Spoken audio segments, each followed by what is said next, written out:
It's good to be with you. I really appreciate this time. So you've been with us for what, a handful of months right now? Not 6 months, but we started March. In March, yeah, Philly and at LaSalle. So give me your impressions, LaSalle and Philly.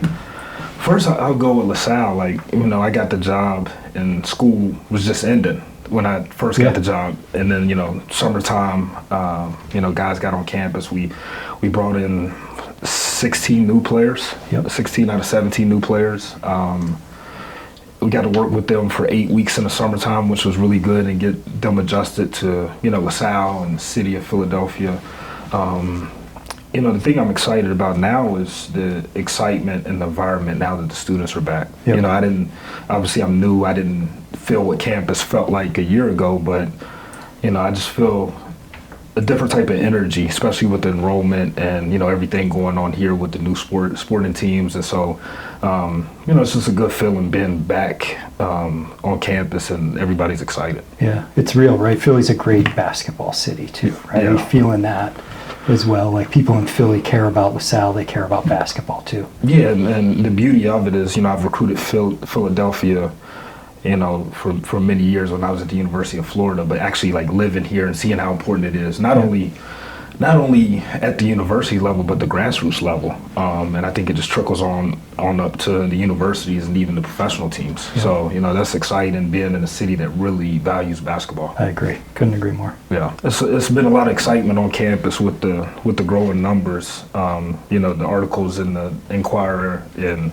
all the excitement around the university. How's it been for you over not only the last few months, but just your time being here? Yeah, so look, I love LaSalle, I love Philadelphia. It's been the best life and career decision that I've made with Teresa. We feel so embraced by Philadelphia as well as the LaSalle community, but certainly the last few months has been terrific with the enrollment uptick, the number of new students living in housing. There's sort of a palpable energy on campus that I haven't felt in my first few years here, with the number of students living on campus right now, seeing more students walking around campus, and look, like there's real energy around you too, man, right? And everybody looking forward to basketball season, hearing the great things about the roster that you've put together, hearing a lot of great things about your style of play, your attitude, your approach to how we're going to do things here at LaSalle. So that's contributed to the energy as well. I think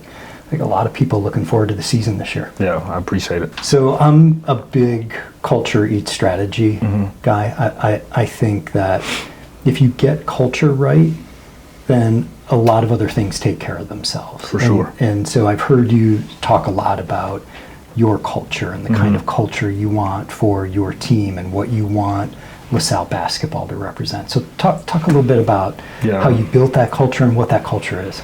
I think I use the term environment a little bit more. I think culture is more long-term. So, the first thing you have to do is, and obviously when you became president, you have to build a staff. Yep. And my first time being a head coach, it was, okay, well, now you have to coach coaches. You have to coach your staff on your expectations, your standards, what you want it to be like and feel like. And this time around, I have continuity with my staff, and they already know how we do things. So it's been an easier transition. But I just think our kind of mantra is, how can we create an environment where people can do their best work? Yeah. Where they're excited to come to work every day. I look at it, in athletics, especially basketball, you miss most major holidays with your family. Yeah. So your staff has to be, a group of people that you love spending time with. And so, that's my job as a leader, to create that kind of environment. So, that's what we try to do every day. Yeah. So one of the things that I've read recently about culture is the things that you accept become the things that you do, right? Yeah. And so it's just as important to understand the things that you're not going to accept, because that'll eat away at your culture, as well as the things that you want your team and your teammates to accept. So can you talk about some of the things that would be unacceptable to you, that would get in the way of the culture that you want to create, the environment that you want to create? I think the biggest thing is, we, especially with school starting, we had a whole conversation, back to school meeting, about how to conduct yourself on campus, especially when you're the basketball team. You walk around and you stand out because most of my guys are 6'5" and above. Right. So just how to conduct yourself on a college campus. Are you holding doors open for people? Are you speaking? You get on the elevator and you're in front of the buttons. You ask somebody, okay, well, what floor are you going to? So all of those things are the stuff we feel like we have to coach our guys on, because it's important. Like your reputation on campus, there's so much going on in the city of Philadelphia that a student or any fan can say, okay, I'm going to this instead of going to LaSalle basketball. We want them to come to watch LaSalle basketball and say, I'm going to watch my friends. I'm not just going to watch the team. Yep. And you create that by, how you conduct yourself on campus. Yeah, so I agree with that. And we haven't talked about this, right? So it is so aligned with what I'm thinking about, too, for the whole university. And what I like to talk about is we can be everybody's favorite university, right? So we may not have the biggest endowment, we may not have all of the buildings and facilities that everybody else has, but it's a place that people can come and say, man, I love it at LaSalle, right? That's my favorite place, because when I go there, when I'm on the elevator, somebody's going to ask me if I can I push that button for you? What floor do you need to go to, right? You stop and talk to people. And when you're in that kind of environment, you feel like you're at a place that you want to go back to. For sure. Right? And so that part of the culture that you're building for the team is aligned with who I think we are as a university, right? And that kind of place that folks just want to keep coming back to because they're great people. I just love spending time there.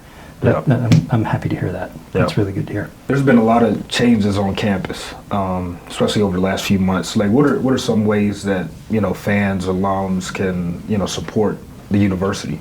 Yeah, so I think the most important thing is show up. Right? Just keep showing up. So when you have an opportunity to visit campus, when you have an opportunity to come to a game, when you have an opportunity to come to an alumni event, like show up and hear about some of the great things that we're doing. But importantly, I've said what motivates me every day are our students. And so show up and come and see our students and talk to our students. And you're going to be so inspired by the things that they're doing, thinking about their goals, aspirations. They're like, especially for our alumni, they're the same people that our alums were 5, 10, 15, 50 years ago. And so show up and spend time with them. And I would say, look, what university president doesn't say we need financial support, and so we need financial support. I've said before that there's not a single university in the United States that has achieved what it wants to achieve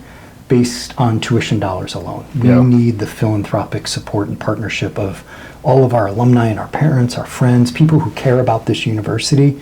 We need you to help us financially. So that's really important. But I imagine it's the same thing for you too with your basketball program. How can folks help you? I mean, it's changed, especially with NIL. It's like when a lot of donors and fans see us coming and say, okay, let's get together. They a $10 cup of coffee turns into, can I get 25,000?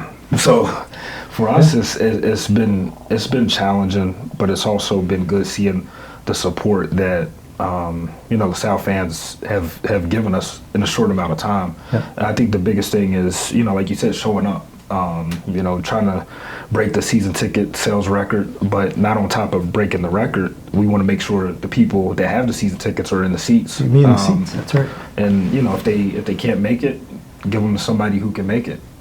So that's really important to me is just people showing up and showing up for other sports teams too, because that helps the whole university.